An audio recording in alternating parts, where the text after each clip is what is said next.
భాగవత మహాపురాణం, వ్యాస భాగవతం అని అంటారు. షష్ఠ స్కందం 6వ స్కందం 18వ అధ్యాయము 5వ శ్లోక తాత్పర్యం చూడండి. యోగ పుంగవుడగు వాల్మీకి కూడా వరుణుడి పుత్రుడే. యోగ పుంగవుడగు వాల్మీకి కూడా వరుణుడి పుత్రుడే. ఆయన పుట్టము నుండి పుట్టి వాల్మీకి అయినాడు. అగస్త్యుడు, వశిష్ఠుడు, మిత్రుడు వరుణుల పుత్రులు. అంటే అగస్త్యుడు, వశిష్ఠుడు ఎలాగైతే మిత్రావరుణుల పుత్రుడో అలాగే వాల్మీకి కూడా వరుణుడి పుత్రుడు అని చెప్తున్నాడు. ఈయన శూద్రుడు ఎట్టయితాడు? ఏ క్యా మజాకే భయ్, మోసం చేస్తున్నారు మీరు. క్యా బాత్ హై, క్యా బాత్ హై, క్యా झूठ है. వాల్మీకి బోయేవాడని చెప్పి నిరూపించండి. శబరి ఎంగిలి పళ్ళు తిని తర్వాత ఇవి రాముడు తినని చెప్పి నిరూపించండి. వ్యాసుడు బేత్సవాడని చెప్పేసి నిరూపించండి. మాట్లాడేది మేము. ఇప్పుడు నేను మాట్లాడేది అబద్ధం అని చెప్పి నిరూపించండి చేతనైతే. ఒక్క ప్రతిపాదన చేసినందుకే మొత్తం దాన్ని కృషి చేయడానికి వశిష్ఠులు ఎంతో మంది యుగంలో ఏ అరుంధతలు ఉన్నాను నేను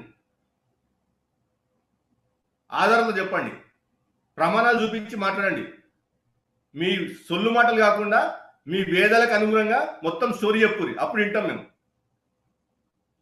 మీ పుక్కటి పురాణాలు తీసుకొని అక్కడ ఇట్లా ఉంది అక్కడ ఇట్లా ఉంది అది హౌలే డాక్టర్ చెబుతాడు, నువ్వేమో నా దగ్గర 5 లక్షల పుస్తకాలు ఉన్నాయి అంటావు. ఏంట్రా మీరు అసలు దొంగ మాటలు చెప్పి ప్రజలను ఎన్నాళ్ళు మోసం చేస్తారా మీరు? పుస్తకాలు చూపించి మాట్లాడరా నాలాగా. ఇదిగో నాలాగా ఇట్లా పుస్తకాలు చూపించి మాట్లాడండి, ఇదిగో ఇట్లా మాట్లాడండి పుస్తకాలు చూపించి నాలాగా. మీరు ఎందుకురా, మీరు మీ దగ్గర పుస్తకాలు లేవు అనమాట. అయితే 7 లక్షలు 5 లక్షలు దొంగ మాటలు అనమాట మీరు చెప్పేది. అట్లయితే లేదా పనికిరాని చెత్త అంతా రోడ్డు మీద కనపడ్డ చెత్త అంతా కొని ఇంట్లో పెట్టుకున్నారా?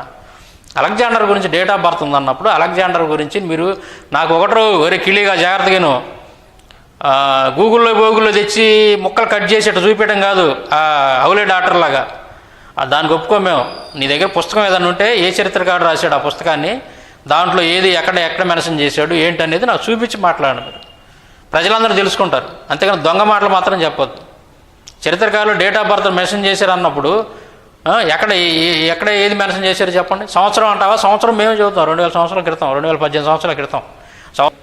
గోషాగ బీక్కొని ఎటో ఒకటి పరిగెత్తి ఎతకండి ముందు అర్జెంటుగా. ఏ గ్రంథాల్లో ఉంది, ఎక్కడ ఉంది, ఏందనేది ఎతికి మీ రాముడు ఏ తారీఖును పుట్టాడు, ఏ నెలలో పుట్టాడు, ఏ సంవత్సరం పుట్టాడు, కృష్ణుడు ఏ నెలలో పుట్టాడు, ఏ తారీఖును పుట్టాడు, ఏ సంవత్సరంలో పుట్టాడు. మరి ఇవన్నీ కూడా డేట్ ఆఫ్ బర్త్లు మాకు ఇచ్చినట్టయితే అరే కిళ్ళిగా జాగ్రత్తగా అయినా నేను 7 కోట్ల రూపాయలు నీకు ఇస్తా. $10 లక్షల. నువ్వు $1,00,000 అన్నావుగా, నేను $10 లక్షల నేను మీకు ప్రైజ్ మనీగా ప్రకటిస్తున్నాను రా. మరి మీరు ఎవరు వస్తారో రండి మతోన్మాదులు.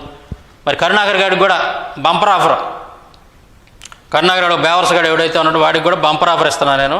$10 లక్షల రా. రాముడు కృష్ణుడు యొక్క డేట్ ఆఫ్ బర్త్లు కనుక మీరు చెప్పారంటే ఇమ్మీడియట్లీగా మరి నేను మాట తప్పేవాడిని కాదు మీలాగూ. నేను మాట తప్పేవాడిని కాదు, మాట మీద భలే నిక్కచ్చిగా నిలబడతాను నేను. నా సంగతి తెలియదు మీకు బాగా. నేను మామూలుని కాదు. మాట అంటే మాత్రం మాట మీద ఖచ్చితంగా మీకు 7 కోట్ల రూపాయలు ఖచ్చితంగా ఇస్తాను నేను. మీరు అర్జెంటుగా రాముడు కృష్ణుడి గురించి డేట్ ఆఫ్ బర్త్లు మాత్రం ఇమ్మీడియట్లీగా తీసుకొని రావాలి. మీరు చూపించండి. మీరు డేట్ ఆఫ్ బర్త్లు రాముడు కృష్ణుడు చూపించకుండా వాళ్ళ గురించి మమ్మల్ని ప్రశ్నిస్తే మాత్రం ఎగిరితాంతాం. ఇదే చెబుతున్నాను నీకు మళ్ళా. ఎందుకంటే ఇప్పుడు మర్యాదగా చెప్పాము ఇప్పుడు దాకా.